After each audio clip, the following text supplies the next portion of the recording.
Hyvät katsojat, tervetuloa Miksi, juuri Israel-ohjelman pariin.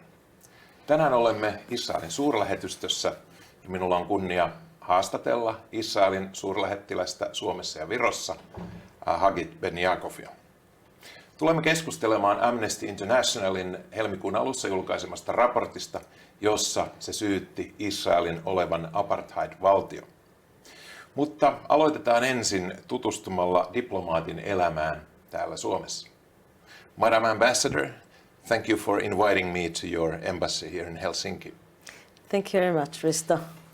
Before we go into the topic,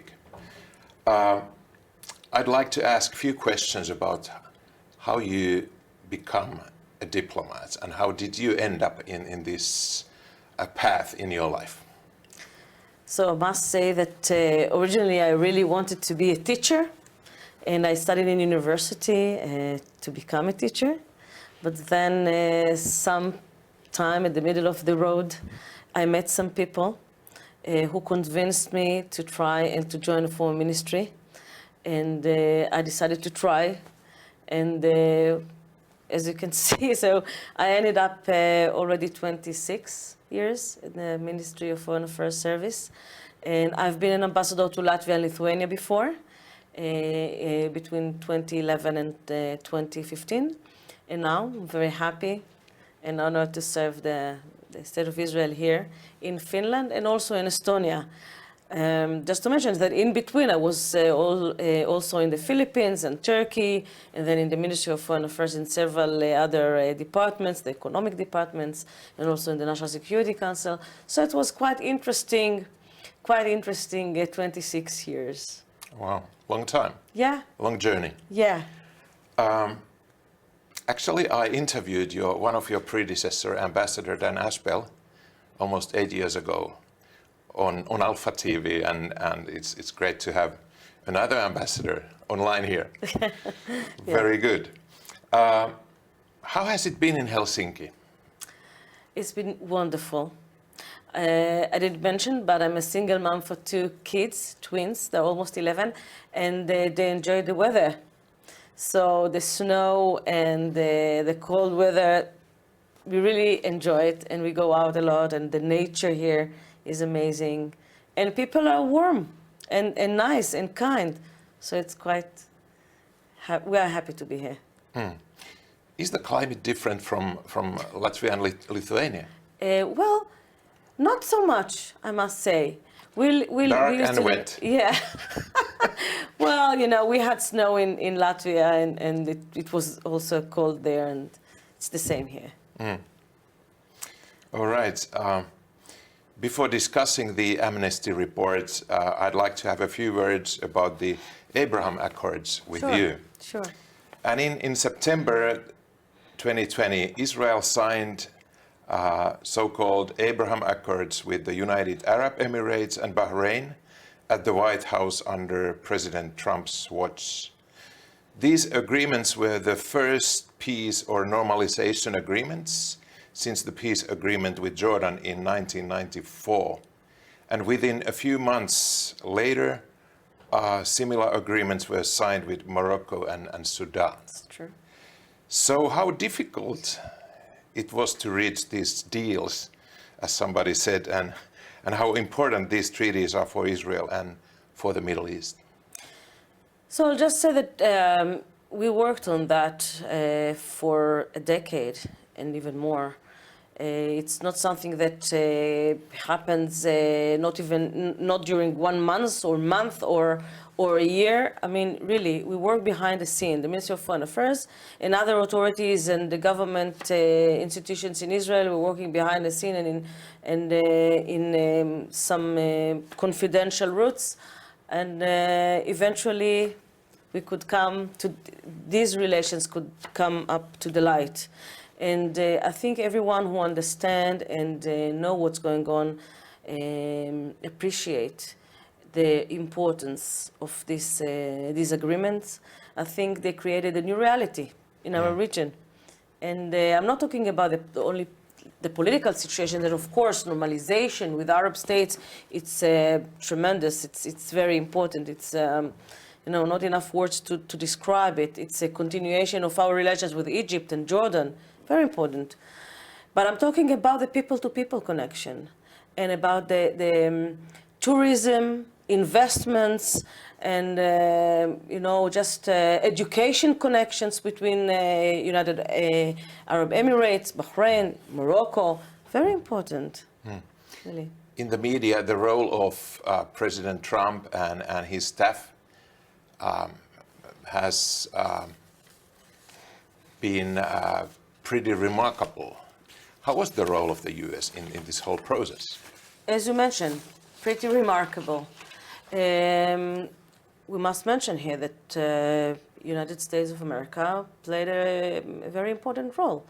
And sometimes you need a third player to come and to join forces and to make this a reality.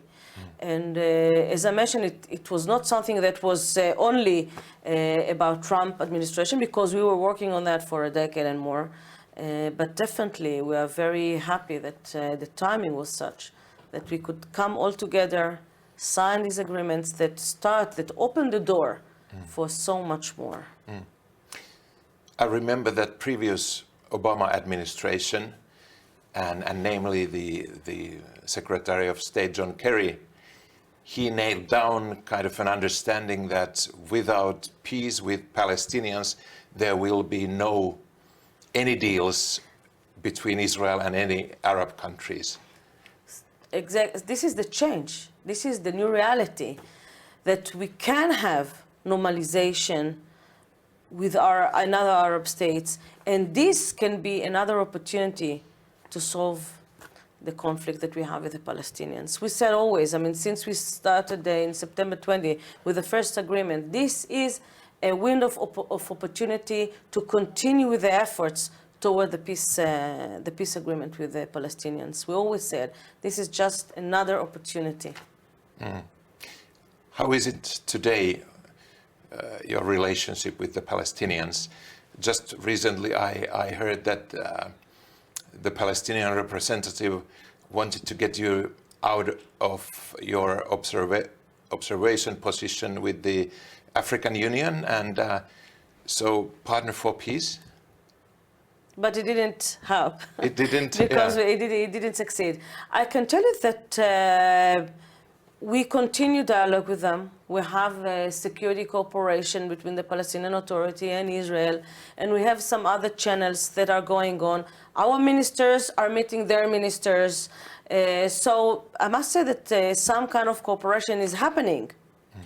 It's not reported every day, but we have committees and subcommittees, and we try to promote everything that we can promote. So on the technical level, there is a cooperation? Definitely. But political theater is a bit different. I think that everyone understands that eventually, or at least people that understand in the conflict understand that any solution eventually will be a political solution to this conflict. But at the same time, we need to work on the people-to-people relations to make sure that economic ties are being built and better for the people of the Palestinian Authority, and for, we didn't mention, but it's also people of Gaza, and for the Israeli, more security. So this is where we are following now. We are trying to make sure that economic ties will be strengthened, and at the same time security for Israel. Very good. And let's now turn into the Amnesty Reports, which was published on February 1st. Sure. And this pretty massive 280-page report was titled as Israel's Apartheid Against Palestinians, Cruel System of Domination and Crime Against Humanity. What was your first reaction when you read this? I think I was astonished that such false information and such how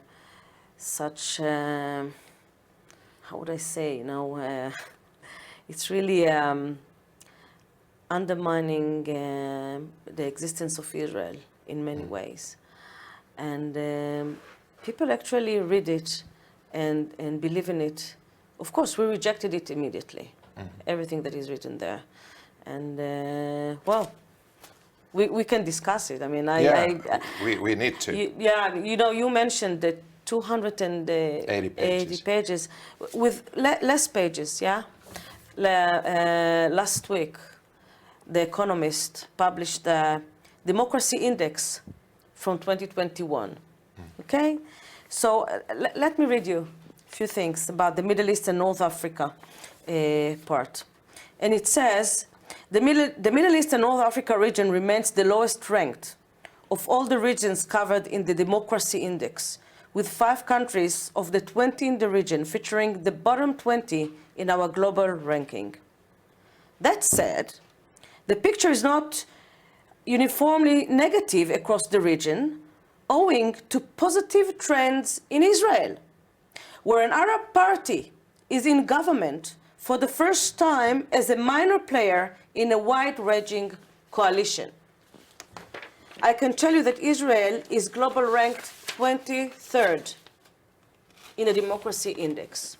Okay. I think that with much less pages, with some real facts of The Economist, one can understand that the Amnesty Reports doesn't mean anything, definitely does not reflect the reality. It's not the reality. It's false, full of lies, and it should be rejected by anyone.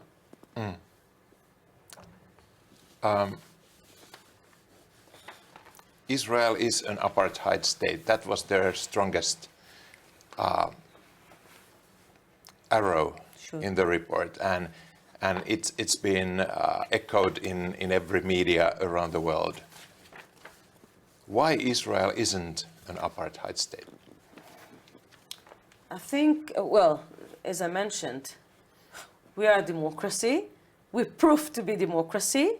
We have, I think this government is a very special government of Israel because it shows the inclusiveness of our society. We have secular religious ministers, we have Arabs, we have Jews ministers, we have people with disabilities, we have immigrants, we have people with a connection to survivors of the Holocaust. We have everyone in our government. I think not many governments around the world can be so proud of the inclusiveness of their governments, who, by the way, reflects the society. I think one, you didn't mention, but I will mention it, one of the big lies in these reports that shows so-called apartheid states talks about the Palestinians. And it gives a very general picture of the Palestinians in Israel. And this is why they claim Israel is an apartheid state. But the truth is that you cannot relate to the Palestinians in one group, because there are the Arabs who live in Israel, there are the Palestinians who live under Palestinian Authority rules in the West Bank, and there are the Palestinians who live in Gaza under Hamas rules. So you cannot relate to it as one group, because it's not a one group. And let me tell you a few figures about the Arabs that lives in Israel. Israel now, according to the statistics at the end of 2021, of the December 2020, Israel is almost 10 million inhabitants. Among them, around 6.8 million Jews and almost 2 million of Arabs. I can tell you that more than millions of Arab citizens can vote. Can vote and can be elected in our election system. You can tell me if this is the description of an apartheid state. I don't know. So what do you think is the motivation behind not only Amnesty's report, but behind Amnesty International? I think hatred to Israel, blind hatred to Israel. Why? Well, I think it's very easy to say antisemitism. And I will mention here that demonization of Israel that you can see that is reflected in this report, as I mentioned before, undermining the right of Israel to exist as the state of the Jewish nation. This is the modern anti-Semitism, according to our definition and other definitions, but undermining, and this is what this report is doing, the right of the state of Israel to exist. This is very serious.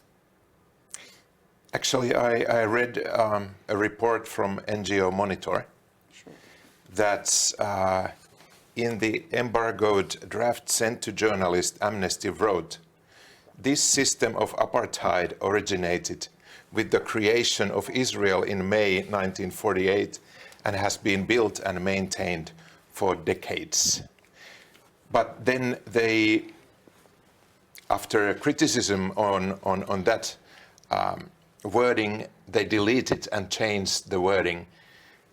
And to me, I was questioning myself, why on earth, after 4 years of writing a report, so they are writing this kind of stuff and then they are deleting it. So they changed it, but still they are blaming that it's been for decades. So what happened when Israel was born? So there was a kind of a platform for a two-state solution at that time. Yeah, exactly. But then the Arab didn't agree to that and started a war. I mean, at that time, the Jewish settlement in Israel had to compromise and to agree to this UN resolution of dividing Israel to two states. And they agreed. It was with a lot of compromise, but they said, we better have a state for nothing. The Arabs didn't agree to it, to this resolution, and started a war. And this was the 1948 war. And we know how it ended, thanks God. It ended with the establishment of the State of Israel as the state for the Jewish nation. And since then, I can tell you, so I read also in the reports another lie, that Israel is trying to minimize the population, oppress the population, etc.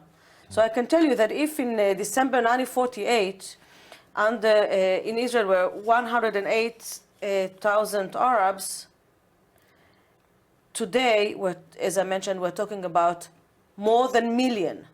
Almost 2 million Arabs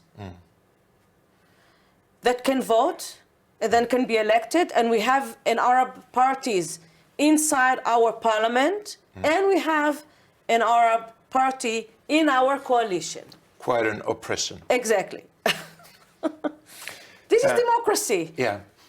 As a friend of Israel, I was stunned to see, when I read the report, that every time they were talking about two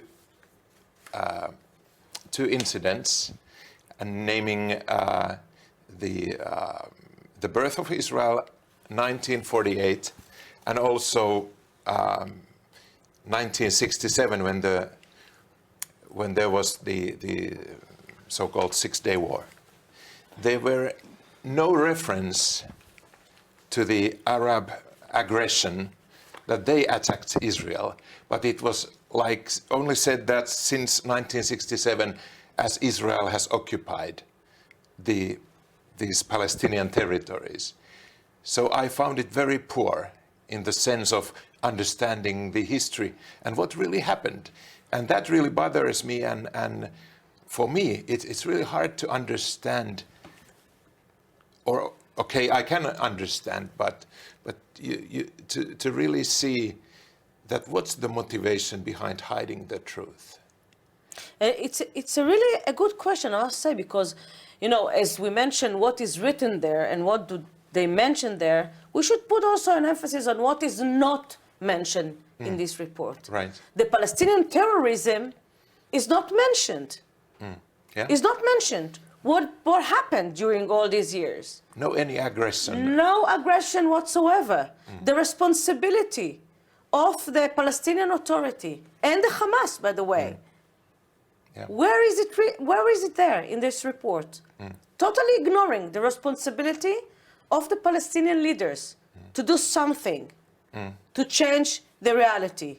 Totally ignored about the corruption of the Hamas, using money instead of giving it to the society, to the people, using it for terror, for building tunnels, for for putting bombs in all kind of hospitals, in schools.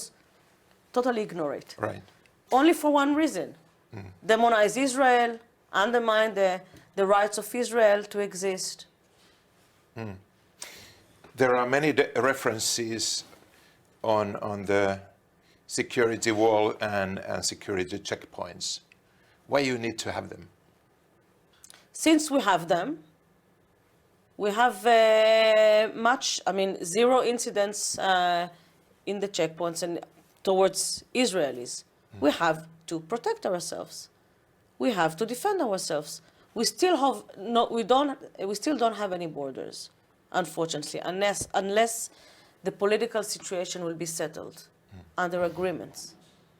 So we have to make sure that no terrorists are coming inside Israel and making terror acts from the West Bank and from Gaza.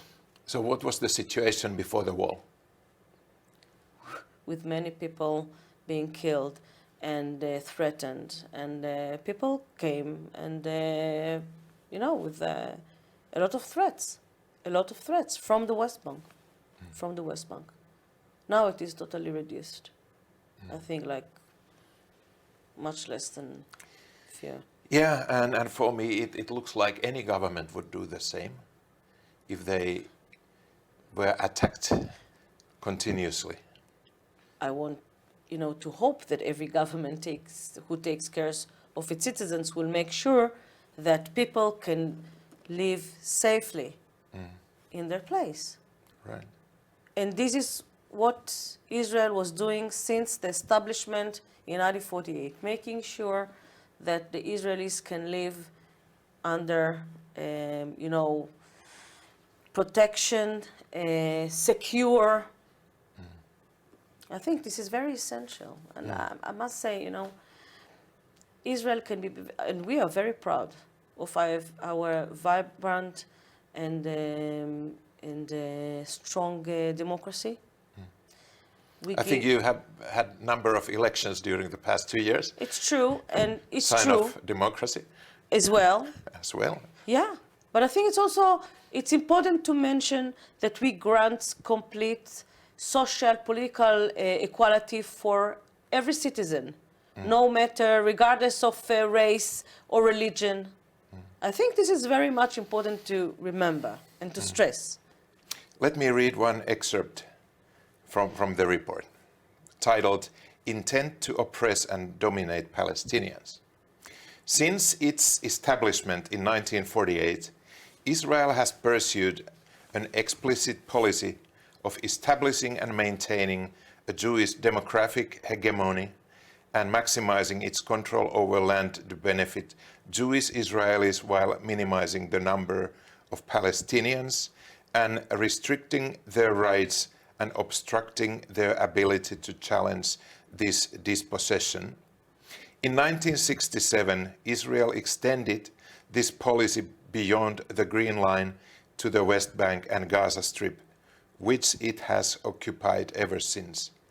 Today, all territories controlled by Israel continue to be administered with the purpose of benefiting Jewish Israelis to the detriment of Palestinians, while Palestinian refugees continue to be excluded. So let's repeat what is the reality. This is what the report said, and let's make a pause and let's go to what is the reality. And as I mentioned before, you cannot relate to the Palestinians as a whole. Israel does not have any responsibility to the Palestinians who live in Gaza under Hamas. Israel does not have any responsibility towards the Palestinians who live in the West Bank under the Palestinian Authority. Israel do have full responsibility towards its Arab citizens, which have the right to be elected and to vote for any elections. And the reality is there that we have 2 million Arabs, much more than we had in 48. And that's why I'm again quoting, while minimizing the number of Palestinians. So from a few hundreds of thousands up to 2 million. 2 million, That's of course. the rate of oppression. Yeah. And But I think also they're talking about oppression, and I will stress it again, that people will hear and will understand. We have an Arab party in our coalition. We have Arab parties in our parliament. They're opposition to the government. They're opposition, to many opinions that we have, but they are being represented in our parliament. I don't know of any Arab state that has such democracy, that they have such an opposition group, partners in coalition or in the parliament. yeah. And you have Arab judges, IDF officers, and Yeah, of course. etc. In the military service, etc. Yes. We will Okay. have national service. Yeah, Yeah. sure. There have been a handful of countries that have condemned the Amnesty Reports, including the United States, United Kingdom, Germany, Austria, Australia, the Czech Republic. And I've been wondering, where is the Finnish outcome of this? I think that Finland authorities or Finland officials know very well where the truth is.